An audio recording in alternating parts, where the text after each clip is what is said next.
এই মাটিতে এসেছে জয়। মাঠে চুম্বন করার পর এবার সেই মাটি মুখে তুললেন রোহিত শর্মা। ঈশ্বরকে ধন্যবাদ জানালেন ক্যাপ্টেন। শনিবার রাতে ঐতিহাসিক বিশ্বকাপ জয়।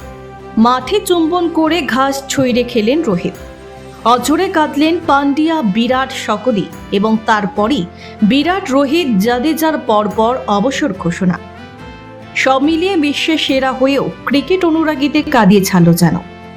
দক্ষিণ আফ্রিকাকে 7 রানে হারিয়ে গোটা দেশকে যে আনন্দ উপহার দিয়েছে টিম ইন্ডিয়া, তার বলার অপেক্ষা রাখে না। রোহিত শর্মার নেতৃত্বে 11 বছর পর ভারতীয় ক্রিকেট দল আবার কোনো আইসিসি খেতাব জয় করল। আর সেই মুহূর্তে বার্বাডোসের উইকেটকে এভাবেই ধন্যবাদ জানালেন রোহিত।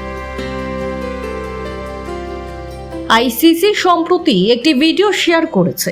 সেখানেই দেখা যাচ্ছে ভারতীয় ক্রিকেট দলের অধিনায়ক রোহিত শর্মা কেনসিংটন ওভালের উইকেট থেকে মাটি খুঁটে খুঁটে খাচ্ছে।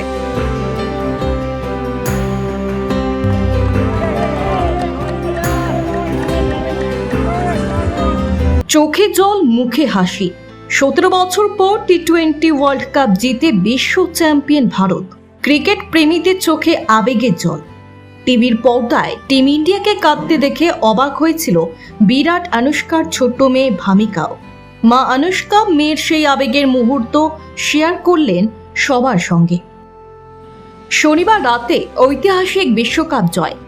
মাঠে চুম্বন করে ঘাস ছুঁড়ে খেলেন রোহিত।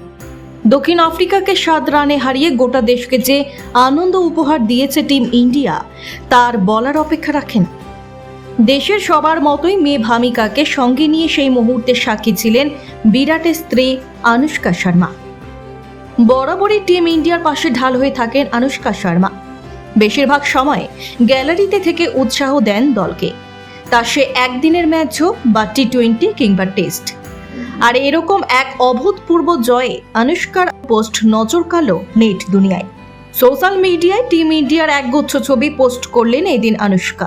ওই ছবিগুলিতে দেখা গেল রোহিত থেকে বিরাট, রাহুল, হার্দিক, সবার চোখে জল। আর সেই চোখে জল নিয়েই তারা মেতেছেন আনন্দে। পোস্টের ক্যাপশনে অভিনেত্রী লেখেন, ভামিকা টিম ইন্ডিয়াকে কাঁদতে দেখে টিভির এপার থেকেই ওদের জড়িয়ে ধরতে চায়। আমি ওকে বলেছি আজ ওদের খুব আনন্দের দিন, তাই ওরা আনন্দে কাঁদছে। আর ওদের ভালোবাসায় ভরিয়ে দিয়েছেন ভারতবাসী। এরপর ট্রফি হাতে বিরাটের একটি ছবি অনুরাগীদের সঙ্গে ভাগ করে নিয়ে আনুষ্কা লেখেন, এই মানুষটিকে আমি ভালোবাসি। তোমাকে আমার পরিবার বলতে আমার গর্ব হয়।